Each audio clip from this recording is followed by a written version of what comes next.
श्रीमन्नारायण श्री विष्णु पुराण तृतीय अंश प्रथम अध्याय। पहले 7 मनवंतरों के मनु, इंद्र, देवता, सप्तऋषि और मनुपुत्रों का वर्णन। श्री मैत्रेय जी बोले, हे गुरुदेव, आपने पृथ्वी और समुद्र आदि की स्थिति तथा सूर्य आदि ग्रहण के संस्थान का मुझसे भली प्रकार अति विस्तार पूर्वक वर्णन किया। आपने देवता आदि और ऋषि गणों की सृष्टि तथा चातुर्वर्ण्य एवं तिर्यक योनिगत जीवों की उत्पत्ति का भी वर्णन किया। ध्रुव और प्रहलाद के चरित्रों को भी आपने विस्तार पूर्वक सुना दिया। अतः हे गुरु, अब मैं आपके मुखारविंद से संपूर्ण मनवंतर तथा इंद्र और देवताओं के सहित मनवंतरों के अधिपति समस्त मनुओं का वर्णन सुनना चाहता हूँ। आप वर्णन कीजिए। श्री पराशर जी बोले, भूतकाल में जितने मनवंतर हुए हैं तथा आगे भी जो जो होंगे, उन सब का मैं तुमसे क्रमशः वर्णन करता हूँ। प्रथम मनु स्वयंभू मनु थे। उनके अनंतर क्रमशः स्वारोचिष, उत्तम, तामस, रैवत और चाक्षुष हुए। ये 6 मनु पूर्व काल में हो चुके हैं। इस समय सूर्यपुत्र वैवस्वत मनु हैं, जिनका ये 7वां मनवंतर वर्तमान है। कल्प के आदि में जिस स्वयंभू मनवंतर के विषय में मैंने कहा है, उसके देवता और सप्तऋषियों का तो मैं पहले ही यथावत वर्णन कर चुका हूँ। अब आगे मैं स्वारोचिष मनु के मनवंतराधिकारी देवता, ऋषि और मनुपुत्रों का स्पष्टतया वर्णन करूँगा। हे मैत्रेय, स्वारोचिष मनवंत्र में पारावत और तुषित गण देवता थे। महाबली विपश्चित देवराज इंद्र थे। ऊर्ज, स्तंभ, प्राण, वात, पृषभ, निरय और परिवान ये उस समय सप्तऋषि थे तथा चैत्र और किम पुरुष आदि स्वारोचिष मनु के पुत्र थे। इस प्रकार तुमसे द्वितीय मनवंतर का वर्णन कर दिया। अब उत्तम मनवंतर का विवरण सुनो। हे ब्राह्मण, तीसरे मनवंतर में उत्तम नामक मनु और सुशांति नामक देवाधिपति इंद्र थे। इस समय सुधाम, सत्य, जप, रदन और वशवर्ती ये 5-12 देवताओं के गण थे तथा वशिष्ठ जी के 7 पुत्र सप्तऋषि गण और अज, परशु एवं दीप्त आदि उत्तम मनु के पुत्र थे। तामस मनवंतर में सुपार, हरि, सत्य और सुधी ये 4 देवताओं के वर्ग थे और इनमें से प्रत्येक वर्ग में 27 देवता गण थे। 100 अश्वमेघ यज्ञ वाला राजा शिवी इंद्र था तथा उस समय जो सप्तऋषि गण थे उनके नाम मुझसे सुनो। ज्योतिर्धामा, पृथु, काव्य, चैत्र, अग्नि, वनक और पीवर ये उस मनवंतर के सप्तऋषि थे तथा नर, ख्याति, केतु, रूप और जानुजंघ आदि तामस मनु के महाबली पुत्र ही उस समय राज्याधिकारी थे। हे मैत्रेय, 5वें मनवंतर में रैवत नामक मनु और विभु नामक इंद्र हुए तथा उस समय जो देवगण हुए उनके नाम सुनो। इस मनवंतर में 14 देवताओं के अमिताभ, भूतरय, वैकुंठ और सुमेधा नामक गण थे। हे विप्र, इस रैवत मनवंतर में हिरण्य, रोमा, वेदश्री, उर्वबाहु, वेदबाहु, सुधामा, पर्जन्य और महामुनि ये 7 सप्तऋषि गण थे। हे मुनिसतम, उस समय रैवत मनु के महावीरशाली पुत्र बलबंधु, संभाव्य और सत्यक आदि राजा थे। हे मैत्रेय, स्वारोचिष, उत्तम, तामस और रैवत ये 4 मनु राजा प्रियव्रत के वंशधर कहे जाते हैं। राजऋषि प्रियव्रत ने तपस्या द्वारा भगवान विष्णु की आराधना करके अपने वंश में उत्पन्न हुए इन 4 मनवंतराधिपों को प्राप्त किया था। 6ठे मनवंतर में चाक्षुष नामक मनु और मनोजव नामक इंद्र थे। उस समय जो देवगण थे उनके नाम सुनो। उस समय आप्य, प्रसूत, भव्य, पृथुक और लेख ये 5 प्रकार के महानुभाव देवगण वर्तमान थे और इनमें से प्रत्येक गण में 8 देवता थे। उस मनवंतर में सुमेधा, विरजा, हविष्मान, उत्तम, मधु, अतिनामा और सहिष्णु ये 7 सप्तऋषि थे तथा चाक्षुष के अति बलवान पुत्र उरु, पुरु और शतद्युम्न आदि राज्याधिकारी थे। हे विप्र, इस समय इस 7वें मनवंतर में सूर्य के पुत्र महातेजस्वी और बुद्धिमान श्राद्ध देव जी मनु हैं। हे महामुने, इस मनवंतर में आदित्य, वसु और रुद्र आदि देवगण हैं तथा पुरंदर नामक इंद्र हैं। इस समय वशिष्ठ, कश्यप, अत्रि, जमदग्नि, गौतम, विश्वामित्र और भरद्वाज ये 7 सप्तऋषि हैं तथा वैवस्वत मनु के इक्ष्वाकु, नृग, धृष्ट, शर्याति, नरिष्यंत, नाभाग, अरिष्ट, करुष और परिषद्र ये अत्यंत लोक प्रसिद्ध और धर्मात्मा 9 पुत्र हैं। समस्त मनमंत्रों में देव रूप से स्थित भगवान विष्णु की अनुपम और सत प्रधाना शक्ति ही संसार की स्थिति में उसकी अधिष्ठात्री होती है। सबसे पहले स्वयंभू मनमंत्र में मानस देव यज्ञ पुरुष उस विष्णु शक्ति के अंश से ही अकुति के गर्भ से उत्पन्न हुए थे। फिर स्वारोचिष मनवंत्र के उपस्थित होने पर वे मानस देव श्री अजित ही तुषित नामक देवगणों के साथ तुषिता से उत्पन्न हुए। फिर उत्तम मनवंत्र में वे तुषित देव ही देवश्रेष्ठ सत्यगण के सहित सत्य रूप से सत्या के उदर से प्रकट हुए। तामस मनवंत्र के प्राप्त होने पर वे हरि नाम देवगण के सहित हरि रूप से हरियाक गर्भ से उत्पन्न हुए। तत्पश्चात वे देव श्रेष्ठ हरि रैवत मनवंत्र में तत्कालीन देवगण के सहित संभूति के उदर से प्रकट होकर मानस नाम से विख्यात हुए। तथा चाक्षुष मनवंत्र में वे पुरुषोत्तम भगवान वैकुंठ नामक देवगणों के सहित वैकुंठा से उत्पन्न होकर वैकुंठ कहलाए। हे द्विज, इस वैवस्वत मनवंत्र के प्राप्त होने पर भगवान विष्णु कश्यप जी द्वारा अदिति के गर्भ से वामन रूप होकर प्रकट हुए। उन महात्मा वामन जी ने अपने 3 डगों से संपूर्ण लोकों को जीतकर ये निष्कंटक त्रिलोकी इंद्र को दे दी थी। हे विप्र, इस प्रकार 7वें मनवंत्र में भगवान की ये 7 मूर्तियाँ प्रकट हुई, जिनसे भविष्य में संपूर्ण प्रजा की वृद्धि हुई। ये संपूर्ण विश्व उन परमात्मा की ही शक्ति से व्याप्त है, अतः वे विष्णु कहलाते हैं। क्योंकि विश्व धातु का अर्थ प्रवेश करना होता है। समस्त देवता, मनु, सप्तऋषि तथा मनु पुत्र और देवताओं के अधिपति इंद्रगण, ये सब भगवान विष्णु की ही विभूतियाँ हैं। इति श्री विष्णु पुराणे तृतीयांशे प्रथमो अध्यायः। अथ दूसरा अध्याय सावर्णिक मनु की उत्पत्ति तथा आगामी 7 मनवंतरों के मनु पुत्र देवता इंद्र और सप्तऋषियों का वर्णन।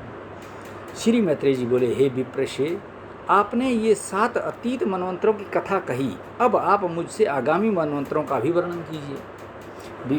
श्री पराशर जी बोले, हे मुने, विश्वकर्मा की पुत्री संज्ञा सूर्य की भार्या थी।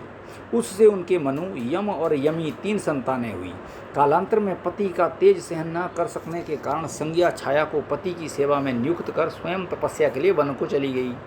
सूर्यदेव ने ये समझकर कि ये संज्ञा ही है, छाया से शनैश्चर, एक और मनु तथा तप्ती, ये 3 संतानें उत्पन्न की। एक दिन जब छाया रूपिणी संज्ञा ने क्रोधित होकर अपने पुत्र के पक्षपात से यम को शाप दिया, तब सूर्य और यम को विदित हुआ कि ये तो कोई और है। तब छाया के द्वारा ही सारा रहस्य खुल जाने पर सूर्यदेव ने समाधि में स्थित होकर देखा कि संज्ञा घोड़ी का रूप धारण कर वन में तपस्या कर रही है। अतः उन्होंने भी अश्वरूप होकर उससे 2 अश्विनी कुमार और रेतः श्राप के अनंतर ही रेवंत को उत्पन्न किया। फिर भगवान सूर्य संज्ञा को अपने स्थान ले आए तथा विश्वकर्मा ने उनके तेज को शांत कर दिया। उन्होंने सूर्य को भ्रमी यंत्र कर चढ़ाकर उनका तेज छांटा, किंतु वे उस अक्षुण्ण तेज का केवल अष्टमांश ही क्षीण कर सके। हे मुनि सतम, सूर्य के जिस जाज्वल्यमान वैष्णव तेज को विश्वकर्मा ने छांटा था, वह पृथ्वी पर गिरा। उस पृथ्वी पर गिरे हुए सूर्य तेजस से ही विश्वकर्मा ने विष्णु भगवान का चक्र, शंकर का त्रिशूल, कुबेर का विमान, कार्तिकेय की शक्ति बनाई तथा अन्य देवताओं के भी जो अस्त्र थे उन्हें उससे पुष्ट किया। जिस छाया संज्ञा के पुत्र दूसरे मनु का ऊपर वर्णन कर चुके हैं, वे अपने अग्रज मनु का सवर्ण होने से सावर्णी कहलाया। हे महाभाग, सुनो, अब मैं उनके इस सावर्णी का नाम 8वें मनवंतर का जो आगे आने वाला है वर्णन करता हूँ। हे मैत्रेय, ये सावर्णी ही उस समय मनु होंगे तथा सुतप, अमिताभ और मुख्य गण देवता होंगे। उन देवताओं का प्रत्येक गण 20-20 का समूह कहा जाता है। हे मुनि सतम, अब मैं आगे होने वाले सप्तऋषि भी बतलाता हूँ। उस समय दीप्तिमान गालव, राम, कृप, द्रोण पुत्र अश्वत्थामा, मेरे पुत्र व्यास और 7वें ऋषि श्रृंग, ये सप्तऋषि होंगे तथा पाताल लोकवासी विरोचन के पुत्र बलि, श्री विष्णु भगवान की कृपा से तत्कालीन इंद्र और सावर्णिक मनु के पुत्र विरजा, उर्वरीवान एवं निर्मोक आदि तत्कालीन राजा होंगे। हे मुने, 90 मनु दक्ष सावर्णी होंगे। उनके समय पार, मरीचिगर्भ और सुधर्मा नामक 3 देव वर्ग होंगे, जिनमें से प्रत्येक वर्ग में 12-12 देवता होंगे तथा हे द्विज, उनका नायक महापराक्रमी अद्भुत नामक इंद्र होगा। सवन द्युतिमान, भव्य, वसु, मेधातिथि, ज्योतिषमान और सातवें सत्य, ये उस समय के सप्तऋषि होंगे तथा धृत केतु, दीप्ति केतु, पंचहस्त, निरामय और पृथुश्रवा आदि दक्षसावर्णिम मनु के पुत्र होंगे। हे मुने, 10वें मनु ब्रह्म सावर्णी होंगे। उनके समय सुधामा और विशुद्ध नामक 100 देवताओं के 2 गण होंगे। महाबलवान शांति इनका इंद्र होगा तथा उस समय जो सप्तऋषि गण होंगे उनके नाम सुनो। उनके नाम हविष्मान, सुकृत, सत्य, तपोमूर्ति, नाभाग, अप्रतिमौजा और सत्यकेतु हैं। उस समय ब्रह्म सवर्णी मनु के सुक्षेत्र, उत्तमौजा और भूरिशेण आदि 10 पुत्र पृथ्वी की रक्षा करेंगे। 11वें मनु धर्म सावर्णी होगा। उस समय होने वाले देवताओं के विहंगम, कामगम और निर्वाणरति नामक मुख्य गण होंगे। इनमें से प्रत्येक में 30-30 देवता रहेंगे और वृष नामक इंद्र होगा। उस समय होने वाले सप्तऋषियों के नाम नीश्वर, अग्नितेजा, वपुष्मान, घृणी, अरुणी, हविष्मान और अनग हैं तथा धर्म सावर्णी मनु, सर्वत्रग, सुधर्मा और देवानीक आदि पुत्र उस समय के राज्याधिकारी पृथ्वीपति होंगे। रुद्र रूप पुत्र सावर्णी 12वां मनु होगा। उसके समय ऋतुधामा नामक इंद्र होगा तथा तत्कालीन देवताओं के नाम ये सुनो। हे द्विज, उस समय 10-10 देवताओं के हरित, रोहित, सुमना, सुकर्मा और सुराप नामक 5 गण होंगे। तपस्वी, सुतपा, तपोमूर्ति, तपोरति, तपोधृति, तपोद्युति तथा तपोधन, ये 7 सप्तऋषि होंगे। अब मनु पुत्रों के नाम सुनो। उस समय उस मनु के देववान, उपदेव और देवश्रेष्ठ आदि महावीर्यशाली पुत्र तत्कालीन सम्राट होंगे। हे मुने, 13वें रुचि नामक मनु होगा। इस मनवंत्र में सुत्रामा, सुकर्मा और सुधर्मा नामक देवगण होंगे। इनमें से प्रत्येक में 33-33 देवता रहेंगे तथा महाबलवान दिवसपति उनका इंद्र होगा। निर्मोह, तत्वदर्शी, निष्प्रकंप, निरुत्सुक, धृतिमान, अव्यय और सुतपा, ये तत्कालीन सप्तऋषि होंगे। अब मनु पुत्रों के नाम भी सुनो। उस मनवंत्र में चित्रसेन और विचित्र आदि मनुपुत्र राजा होंगे। हे मैत्रेय, 14 मनु भौम होगा। उस समय शुचि नामक इंद्र और 5 देवगण होंगे। उनके नाम सुनो। हे चाक्षुष, वे चाक्षुष, पवित्र, कनिष्ठ, भ्राजिक और वाचावृद्ध नामक देवता हैं। अब तत्कालीन सप्तऋषियों के नाम भी सुनो। उस समय अग्निबाहु, शुचि, शुक्र, मागध, अग्निघ्र, युक्त और जित, ये सप्तऋषि होंगे। अब मनुपुत्रों के विषय में सुनो। हे मुनि शार्दूल, कहते हैं उस मनु के उरु और गंभीर बुद्धि आदि पुत्र होंगे जो राज्याधिकारी होकर पृथ्वी का पालन करेंगे। प्रत्येक चतुर्युग के अंत में वेदों का लोप हो जाता है। उस समय सप्तऋषिगण ही स्वर्गलोक से पृथ्वी में अवतीर्ण होकर उनका प्रचार करते हैं।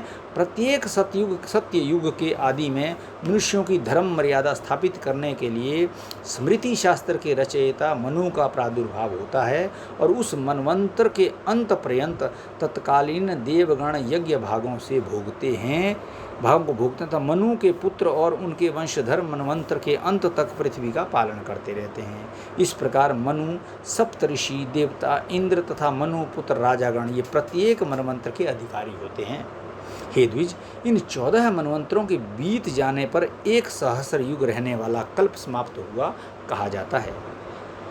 हे साधु श्रेष्ठ, फिर इतने ही समय की रात्रि होती है। उस समय ब्रह्म रूपधारी श्री विष्णु भगवान प्रलयकालीन जल के ऊपर शेष शैया पर शयन करते हैं। हे विप्र, तब आदिकर्ता सर्वव्यापक सर्वभूत भगवान जनार्दन संपूर्ण त्रिलोकी का ग्रास कर अपनी माया में स्थित रहते हैं। फिर प्रलय रात्रि का अंत होने पर प्रत्येक कल्प के आदि में अव्यय आत्मा भगवान जागृत होकर रजोगुण का आश्रय कर सृष्टि की रचना करते हैं। हे द्विश्रेष्ठ, मनुपुत्र राजागण, इंद्र देवता तथा सप्तऋषि, ये सब जगत का पालन करने वाले भगवान के सात्विक अंश हैं। हे मैत्रेय, स्थिति कारक भगवान विष्णु चारों युगों में जिस प्रकार व्यवस्था करते हैं सो सुनो। समस्त प्राणियों के कल्याण में तत्पर वे सर्वभूतात्मा सत्य युग में कपिल आदि रूप धारण कर परम ज्ञान का उपदेश करते हैं। त्रेता युग में वे सर्वसमर्थ प्रभु चक्रवर्ती भूपाल होकर दुष्टों का दमन करके त्रिलोकी की रक्षा करते हैं।